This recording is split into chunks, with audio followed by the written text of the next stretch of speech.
kita kupas, kita petik pelajarannya. Kapan terjadinya? Kapan peristiwanya?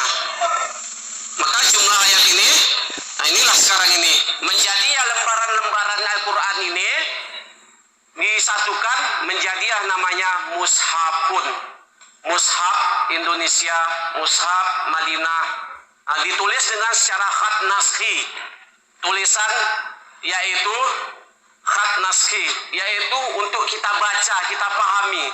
Yang dahulunya Al-Quran tidak pakai harokat, maka di masa sahabat-sahabat Al-Quran kemudian diharokati, dibarisi.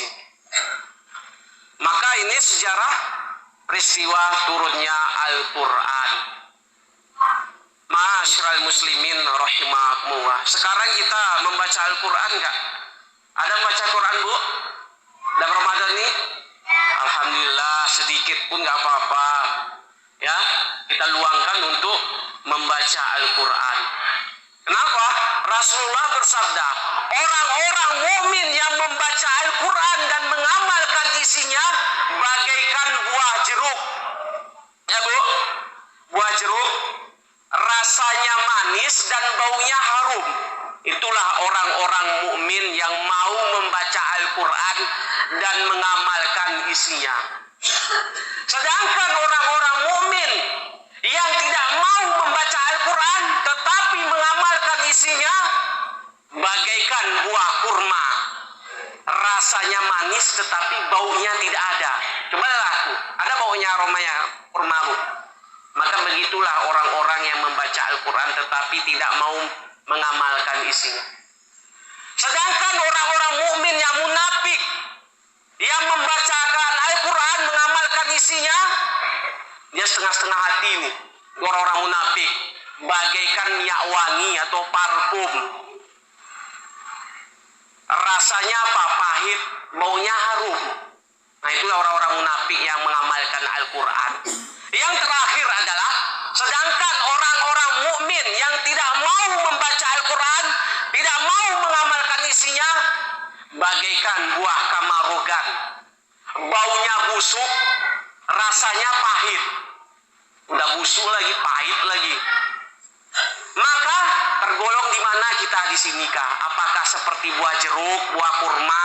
Levelnya di mana buah kamarogan? Ibu-ibu yang mana?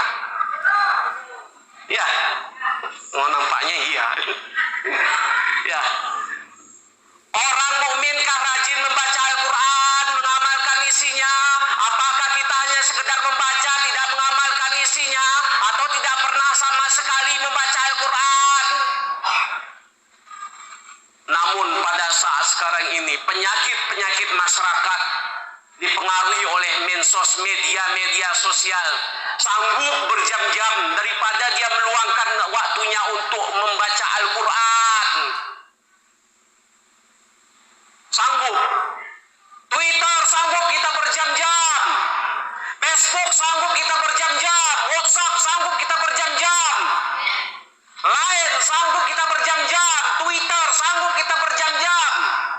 Browsing internet sanggup berjam-jam. YouTube sanggup kita berjam-jam.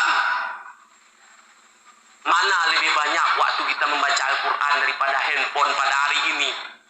Apalagi anak-anak muda sekarang ini, kaum ibu juga, sebagian kaum bapak juga.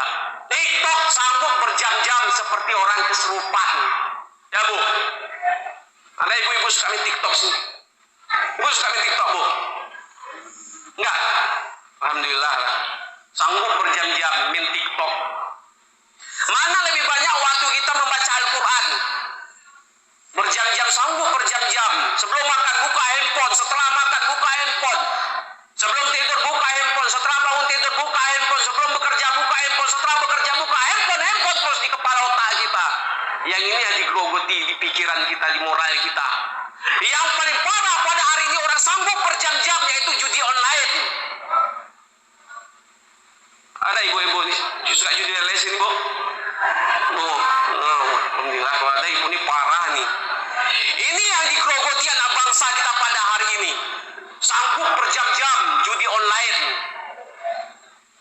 Puasa dia lakukan, iya. Judi online jalan terus. Memperadukan antara hak dan batil. Inilah di kalangan orang-orang awam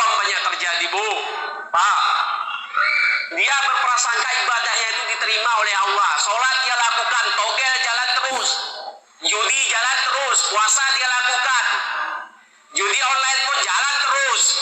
Ibaratkan air dan minyak, kapanpun tidak akan mau bersatu. Allah tolak amal ibadah kita, amalan mardudah la tuqbal. Amalan ditolak, tidak diterima. Maka amalan kita menjadi mardudah la tuqbal. Air dan minyak kapanpun tidak akan mau bersatu. Puasa lakukan, judi online jalan terus. Lebih baik kita luangkan waktu kita adalah membaca Al-Quran. Ma'asyiral muslimin rahimakumullah. Dzalikal kitab la raiba fihi hudal lil muttaqin.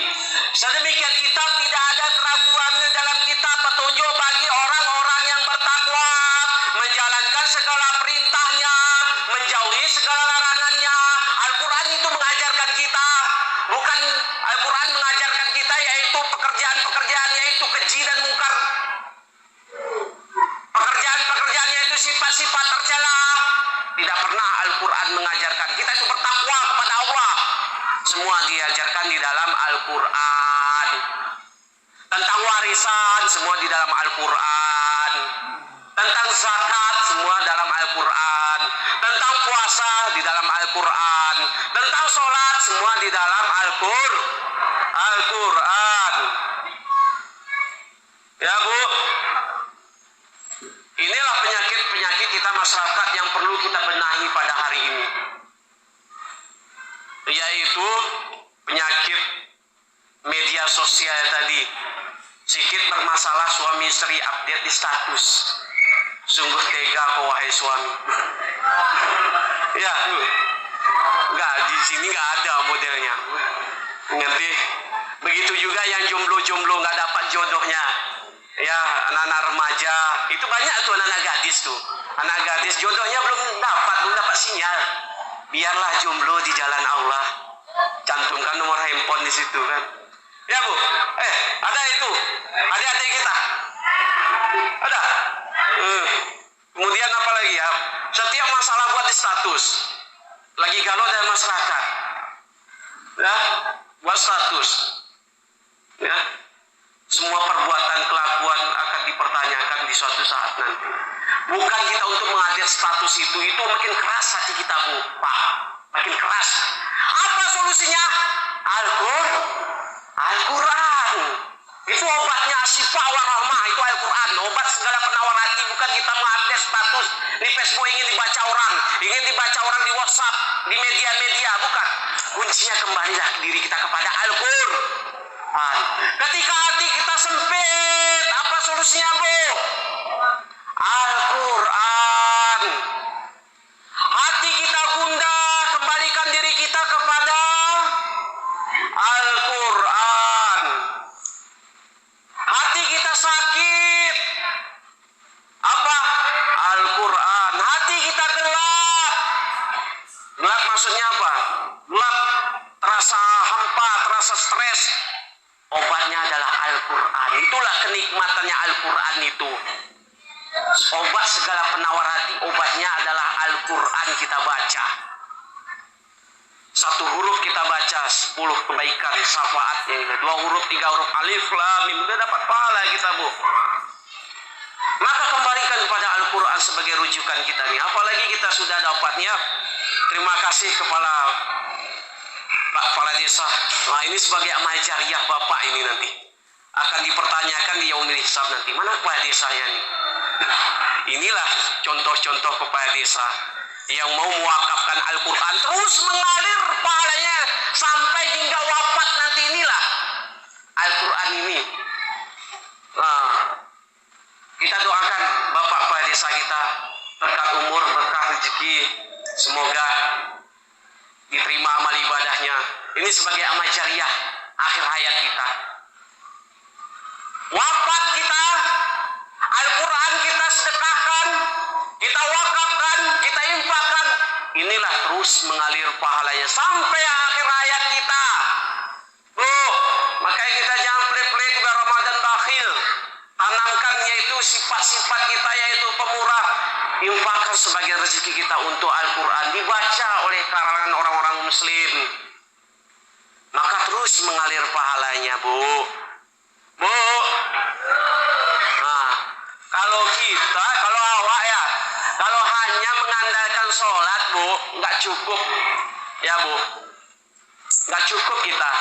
Oh, saya rajin sholat, ambo rajin sholat, awak rajin sholat duha, sholat tahajud, masuk surga lah, kok. Nggak cukup hanya mengandalkan sholat, Bu, karena di dalam sholat kita itu khusyukkah sholat kita, sempurnakah sholat kita. Maka dalam sholat ini bisa jadi sholat kita tidak khusyuk. Apa sebabnya? Karena wudhu kita tidak sempurna. Apalagi kenapa sholat saya tidak khusyuk, kurang sempurna? Bisa jadi toharoh kita tidak beres. Apa itu toharoh kita? Bisa jadi bersuci kita tidak beres. Kita hanya bisa berusaha, berencana, berikhtiar. Itulah kita dalam hidup ini. Kita sudah berusaha berencana. Mudah-mudahan Allah terima amal ibadah kita. Yang kurang, yang cacat, yang tidak sempurna akan ditambah oleh Allah dari mana? Yaitu infak sedekah kita, wakafkan Al-Quran, baca Al-Quran. Ya, Bu, pernah nggak kita terbayang waktu sholat? Nah, sholat kita Allah, baik itu di rumah atau di mana lah, Bu, ya. Allahu Akbar ketika sholat. Lebaran ini sungguh sulit. BBM naik, kue lebaran belum dibuat, anak-anak belum baju lebaran. Ketika terbayang waktu ruku nanti Allahu Akbar, si Polan pun tak ada otaknya, arisan belum dibayarnya, saya butuh uang. Sami Allah liman hamidah, terbayang nanti bapak anakku pergi merantau, nggak pulang-pulang, bagaikan Bang Toyib, 2 hari puasa, 2 hari lebaran. Terbayang kita waktu sujud nanti Allahu Akbar, suami tak pulang-pulang, pergi merantau, jangan-jangan dia selingkuh, kalau nggak main cewek dia lagi petir datang, basah lah baju di luar ini, aduh, nggak ada baju untuk sholat tarawih nanti. Pernah terbayang tuh? Nggak, saya pun pernah, bukan ibu aja. Nah, nggak bisa kita hanya mengandalkan pahala sholat, nggak cukup, Bu. Nah, sholat saya rajin sholat, nggak bisa, nggak cukup. Dari mana? Dari pahala amal syariah kita adalah membaca Al-Quran, mewakafkan Al-Quran, mensedekahkan Al-Quran seperti Bapak Kepala Desa kita tadi. Inilah terus mengalir pahala hingga wafat nanti, mengalir terus mengalir sebagai pembantu amal ibadah kita. Masyiral muslimin rahimakumullah. Itulah kita peringati Al-Quran pada hari ini, Bu. Kalau kita jarang kita peringati, nanti apa nanti anak-anak kita? Kapan turunnya Al-Quran? Turunnya ketika wafat orang tua saya, nenek saya, baru dibaca Al-Quran. Al-Quran baru dibaca. Kalau nggak ada wafat saudara kita meninggal, Al-Quran tidak dibaca. Taruh dalam lemari, disimpan sampai berdebu. Ketika wafat saudara kita baru dibuka, baca Yasin. Kalau nggak wafat, Al-Quran tidak pernah dibaca. Al-Quran hanya dibaca siapa? Tikus yang baca, sebagai pajangan, sebagai hiasan, sebagai simpanan, sebagai dekorasi saja. Tidak. Al-Quran inilah pembawa berkah dalam hidup kita. Itulah kita peringati dalam nuzulul Quran ini adalah tanamkan cinta kita kepada Al-Quran sebagai pedoman hidup kita. Maka rujukan kita adalah Al-Quran. Maka masuk yang tahap ke selanjutnya, yaitu turun Al-Quran, maka kemudian baru ke hadis, yaitu sumber hukum Islam kita, yaitu perkataan Nabi, perbuatan Nabi, yaitu di dalam hadis. Kemudian al-ulama warasatul anbiya, turun ke para ulama dahulu. Suatu hukum, maka mereka menafsirkan, menjelaskan, memahamkan. Maka yaitu ada namanya mazhab. Mazhab ini apa, Bu? Lintasan, panduan kita mau pilih mazhab manakah? Pakai mazhab Hanafi kah? Pakai mazhab Maliki kah? Syafi'i kah, Hanbali. Maka mereka mengutip yaitu dari Al-Quran, hadis, kemudian mereka mengijma'kan, maka inilah sebagai lintasan kita.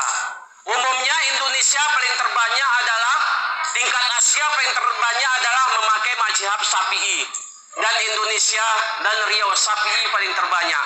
Di Timur Tengah ada sebagian, ada Hanbali, ada Hanafi, ada Maliki. Nah, kita silakan mau pilih mana. Maka rujukan mereka itu sama. Kita nggak boleh menyalahkan, oh ini pakai mazhab ini salah, ini apanya. Bukan. Ya, karena Maroko itu beda mazhabnya, Bu, Pak. Ada yang sholatnya gini, Allahu Akbar. Mereka pakai Maliki. Ya. Maka sama. Imam Hanafi adalah imam yang tertua, maka bawah-bawahnya ini adalah ada Imam Maliki. Imam Hanbali belajar kepada Imam Syafi'i, ya. Imam Syafi'i belajar kepada Imam Maliki, Imam Maliki belajar kepada Imam Hanafi, dan Imam Syafi'i belajar kepada Imam Maliki dan belajar kepada murid-murid Imam Hanafi. Maka inilah hukum Islam ini menjadi diijma'kan. Kita pilih mana mazhab kita. Pilih cara berwuduknya pakai Syafi'i, cara sholatnya pakai Syafi'i, membatalkannya pakai Syafi'i. Jadi imam-imam yang 4 ini, imam yang mujtahid, maka perbandingan hukum di dalam kitab Bidayatul Mujtahid dijelaskan. Di situ ada perbandingan hukum, masalah sholat, masalah wudhu, semua dijelaskan perbandingan hukum di situ. Rukhsahnya gimana, ya? Maka itu dijelaskan semua di dalam kitab fikih Bidayah.